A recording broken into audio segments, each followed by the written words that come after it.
Johnson's algorithm is an algorithm that improves on iterated Bellman-Ford and iterated Dijkstra's algorithm for finding all pairs shortest paths. Ironically, it does that by using both of those algorithms. We're going to study Johnson's algorithm in Pearl and Hermes Atoll again, which is a suitable location because you need to search to find the shortest paths in this atoll. Here we're towing a buoy that measures water conditions and weather conditions and sends it to a satellite year-round. We have to replace an old one with this new one. And as you enter the atoll, it looks like you can just go straight across the water. At one point we could see the buoy we wanted to replace, and our able-bodied seaman tried to head straight for it, but you can't do that in this atoll because it's actually a reticulated maze of reefs, and you keep running into reefs. So to find the shortest path from where you are to the buoy, you actually have to follow a GPS track that is essentially tracing your way through a graph. So let's look at how Johnson solved the problem that we just saw in the previous screencast. So we've been using a weight function, W, that maps E, or V cross V, to the real numbers. I don't know how to make that symbol. That's the real numbers, I guess. For each edge in the graph, and it'll give the value infinite otherwise if the edge is not in the graph. And the problem is that we want to make a modified weight function. We're going to call it W hat, that enables us to run Dijkstra's algorithm by getting rid of the negative weight edges. So the problem is we ignored one requirement in that example that I gave in the previous screencast. The requirement that we met with the example in the previous screencast was that we want to have the case that for all edges U, V in E, that W hat will be non-negative. So we did that, but it didn't work. And it didn't work because we neglected another requirement that we're going to meet here. And that is the requirement that essentially if we find the shortest path in the graph with a modified weight, it'll also be a shortest path in the original graph. So if a path is a shortest path from U to V using W, we want that to be true if and only if it's a shortest path from U to V using W hat. In other words, finding a shortest path in a transform graph finds us the shortest path in the original graph. Tried a naive approach to coming up with W hat, and it didn't work. Johnson's insight was a better way that meets both of these conditions. To understand this, we need to start with something called the reweighting lemma. The reweighting lemma will start with a graph, G, V, E, that's weighted, and say, let H be any function that maps vertices also to the real numbers. The lemma doesn't care what function H is. Now the lemma defines W hat as follows. It's W plus H of the start vertex minus H of the end vertex. And keep in mind, this H can be any function that maps vertices to numbers. Now let's look at any path in the graph. We'll call it P. And it's a path from V0 to Vk. The reweighting lemma then says that this meets condition 1, which we'll write out as follows. Just mirroring the definition above. And it's also going to have another conclusion, which will be that the graph G has a negative weight cycle under W if and only if it has it under W prime. So that's going to let us test in the modified graph for a negative weight cycle, and it'll tell us whether there's one in the original graph. So how do we prove this? Well, first we're going to show that this definition, this property here, which was defined on edges, also applies to paths. And we're going to do so as follows. Let's define W hat of the path to be the obvious sum of W hat of all the edges on the path. So this just says sum up from I equal 1 to k W hat of each edge.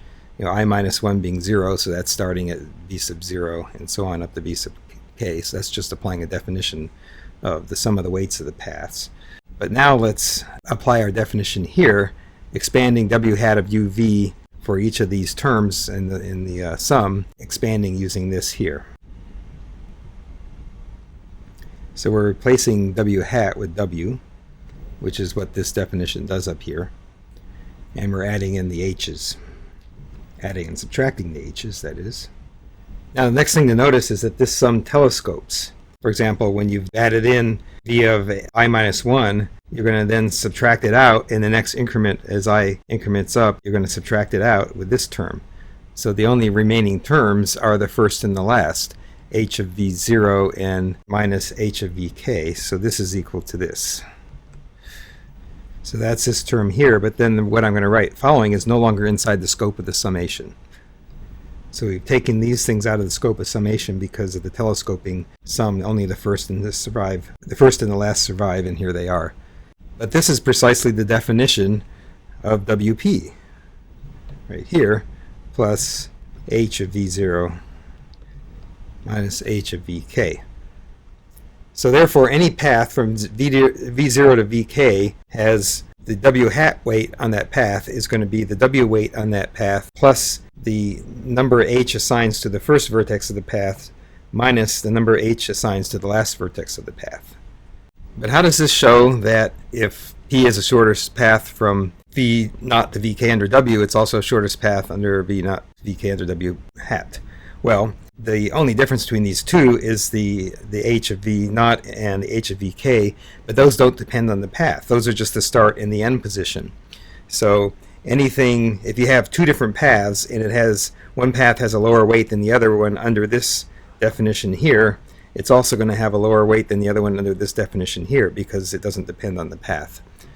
So this shows that this part here is true. Well, what about this bit about the cycles here? Well, let's let a cycle is just like a path, except that v naught is the same as vk. So that's going to say the cycle is like that path. Okay. So let's now write w hat of the cycle is going to be, from what we just showed here, w of the proposed cycle plus h of v naught minus h of vk. But these two things are equal. They cross out. So it's just simply equal to the weight under w. So the weight under w hat of any cycle is going to be exactly the same as the weight of the cycle under w. So therefore, if we find a negative weight cycle under w, it's got to be the same as a negative weight cycle under w hat. That proves a lemma, but what does it do for us? Well, bringing back in these two properties we need to meet, we've just shown that it meets property 1 down here. And it's remarkable that this lemma holds under any assignment of h. H can assign any weight to the vertices, and the shortest paths and negative weight cycles will be preserved. And since we have that flexibility, we're going to use that flexibility to get property 2 under Johnson's other insight, which brings us to his choice of what h is. We've shown property 1. Now we just have to pick an h of v that meets property 2, which is that it will always be greater than or equal to 0. W hat will be defined as WUV plus h of u minus h of v, and that's got to be greater than or equal to 0. So how does Johnson do it? Now the motivation for how Johnson got this insight is from material we haven't covered. So we're just going to have to take this as an insight out of the blue, and then we will show that it works. So we're going to define a new graph, and it'll have a vertex set v prime, which is v with a new vertex s added, and it'll have an edge set e prime, which is the old edge set, plus we're going to add an edge from s to every vertex in the set of vertices. And finally, here's how we're going to define w from s to v. So note that no edges enter s, so therefore g prime has to have the same cycles as g, including any negative weight cycles if they exist. So before we go on, let's make sure we understand what this means. If we start with this as our original graph, then we're going to add a start vertex s. It's going to have an edge to all the vertices, and that weight is going to be 0, and that will look like this. So here's the original graph, but now we've got a new vertex, and we've added 0 weight edges to all the other vertices. And here's the crucial step, how he defines h of v. H of v is going to be the distance of the shortest path from s to v. So in terms of that example we just looked at, again, here we had the original graph. The vertices are labeled with their labels on the inside, but then when we augmented it here, we've moved the labels outside. So it's 1, 2, 3, 4, 5 are the labels outside. and the shortest path from the start vertex to each vertex is now indicated inside the vertices. Now, of course, usually that would be 0, but in some cases where there's negative weight edges in the graph, it's not 0. So here the shortest path is 0, but here we can get to this vertex by -4 because that's cheaper than going the direct route by 0. So notice that they're either going to be 0 or they're going to be negative. They can never be positive because you can always get to a vertex by cost of 0 from the start vertex. So what we need to show is that this definition of h of e gives us this property 2, that it's always going to be greater than 0. So our claim is that if we define w hat to be w plus h of u minus h of v under this definition, that it will indeed be greater than or equal to 0. The proof, let's take the triangle inequality. By the triangle inequality, the distance from s to v, shortest distance from s to v, has to be less than or equal to the shortest distance from s to u plus the weight from u to v. Now, if we've defined h of v to be delta s of v, we can substitute that in here for both v and u, and we get this expression. And now if we subtract h of v from both sides, we're going to get 0 w u v plus h of u minus h of v, which is exactly what we wanted to prove. W u of v plus h u minus h of v is greater than or equal to 0. Therefore, we've met property 2. So what this means is that we can use h of v to define w hat, and that adjusts the weights in the graph. Weights between the edges are adjusted in this manner, and that's guaranteed that if we find a shortest path in the new graph, it will be the shortest path in the old graph. And furthermore, that if we find cycles in one, negative weight cycles in one, there will be negative weight cycle, a corresponding negative weight cycle in the other. And we should add that this is equal to w hat of uv. So how does this work? Well, let's get back to this graph here. Here's the augmented graph. And let's look at this negative weight edge we want to get rid of. We're going to give it a new weight, so the w hat weight will be the old weight plus the h of its start vertex minus the h of its end vertex. And remember, the h is equal to the shortest path from this s vertex. So the shortest path here was 0, and the shortest path here was -4. So the values in the circles are the h. So we're going to take wuv, which is -4, plus h of u, which is 0, minus h of v, which is -4. So -4 minus -4, -4 plus 4, this is going to become 0. Similarly, we got this edge here, weight of 3. We are going to add h of u, which is 0, and we're going to subtract h of v, which is -1. So this 3 will become a 4, and so on. And so if you do that, we will get this updated weight graph, which will look like this. So here we have the negative weight edge has been converted to a 0. This has been converted to a 4. We got rid of the other negative weight edge, and so on. Well, that was pretty complicated, but we finally found our way to where we want to be. We've got the old buoy here and the new one, and the divers go down and start replacing it, as usual, under the watchful eye of the local bosses. Some pretty mean-looking dudes who aren't very happy. So we've developed the theoretical background behind Johnson's algorithm, but let's take a look at the algorithm itself. Here we can see in the beginning we compute g prime. That's the augmented graph where we add the new start vertex s, and then we add from s to every other vertex in the graph. We add an edge, so we're augmenting e. G prime of e is this new set of edges, including the ones from s to other vertices. And we initially set the weight from s to all the vertices to 0. And here's an interesting thing. We're going to run Bellman forward on this augmented graph. And if that returns false, remember that means it has a negative weight cycle. We aren't allowed to have a negative weight cycle because that means that there's a potentially infinitely negative path length from one vertex to another in the graph. We can have cycles with negative weights on them. They just can't be negative weight cycle.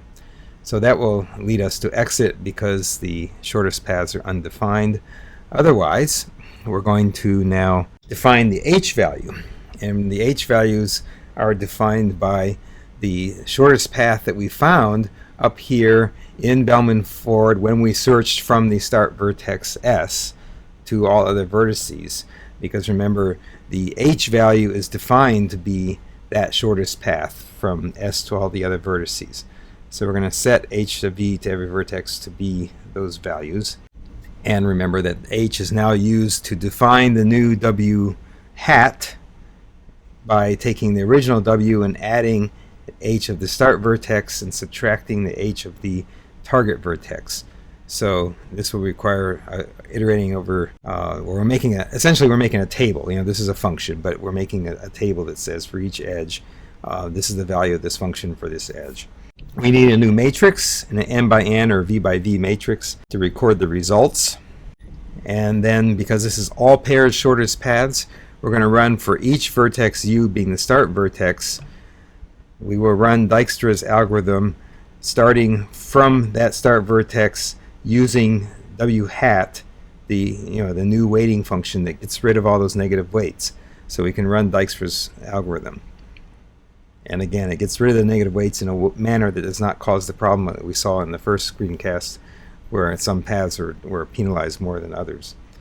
That computes shortest paths under this, we'll call it delta hat, which is based on the w hat. So it gives the shortest paths distances under this w hat function. But once we found those, we need to convert them back into what the path lengths would be under the original w. So whereas here we took the original w and we added the h of the start vertex and subtracted the h of the end vertex, we're going to reverse that to get the actual distance by subtracting the h of the start vertex to undo our adding it here, and then adding the h of the end vertex to undo our subtracting it here. And finally, we return this matrix of distances between all pairs. So before I go on, I just want to say, what is the point of this? It's not just for you to learn Johnson's algorithm. It's to learn some things about how when a problem doesn't seem to work with the algorithms you have, you can change the representation of the problem to work with the algorithms you have. So change of representation is an important concept here. And also the interesting idea that you can construct more complex or sophisticated algorithms by combining existing algorithms, like we did here with Bellman-Ford and Dijkstra's. Bellman-Ford had the property that it can handle negative weight cycles, but it's not as efficient. So we run it once to discover the negative weight cycles and bail out if they're there, and at the same time we run it to get the shortest paths from S to all the other vertices that defines this h function. And that enables us to run the more efficient Dijkstra's algorithm from each start vertex using our newly defined weight function w hat. But what about the efficiency of this? The runtime to compute g prime here is going to be order of v to go over all those vertices and put in edges from S. To compute Bellman-Ford is going to be order of v times e. Now here, the runtime to compute the h values is going to be for each vertex, so that's also going to be order of v.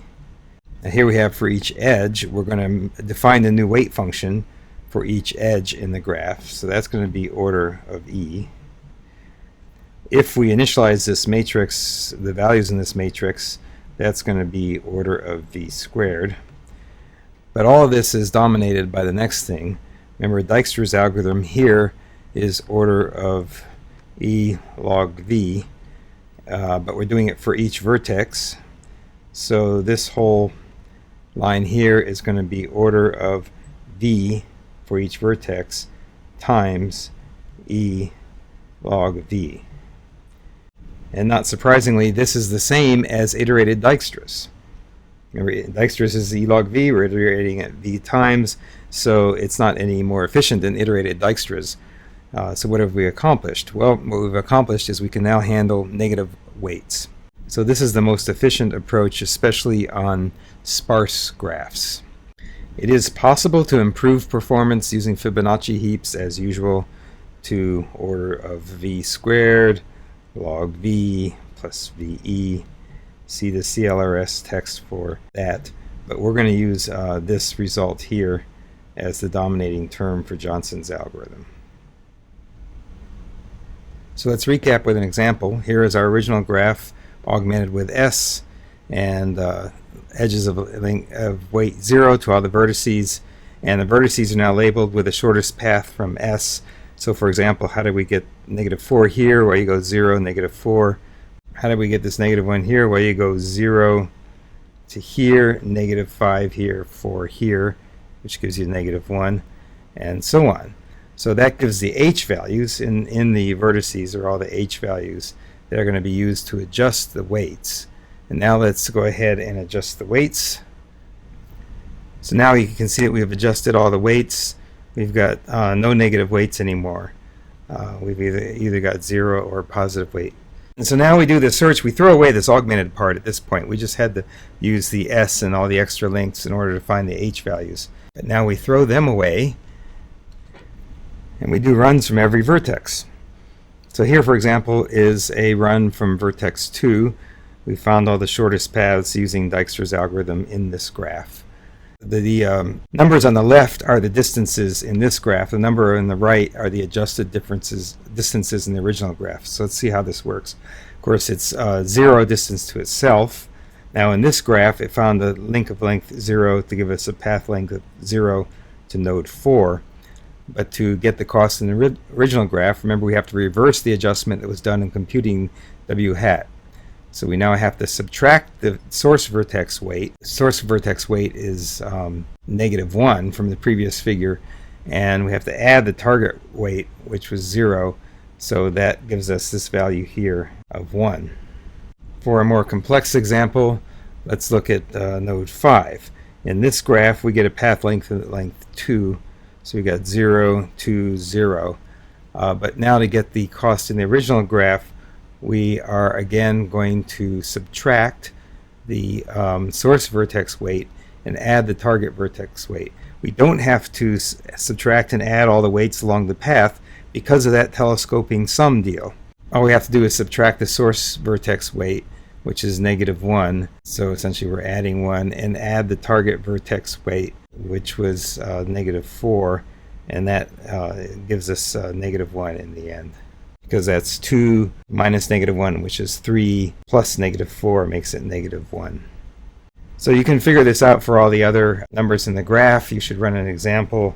It's kind of hard to figure out without actually running examples. And of course, we just did this example. Johnson's algorithm will run it from all the other vertices as the start vertices and construct the matrix of all these shortest paths solutions. Well, that's the end of a fun day at Pearl and Harmony's Atoll working on Johnson's algorithm.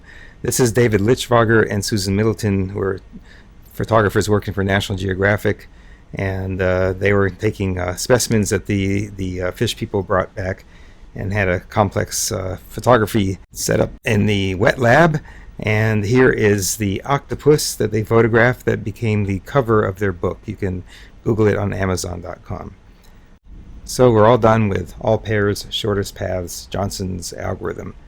We just need to take a look at a dynamic programming alternative.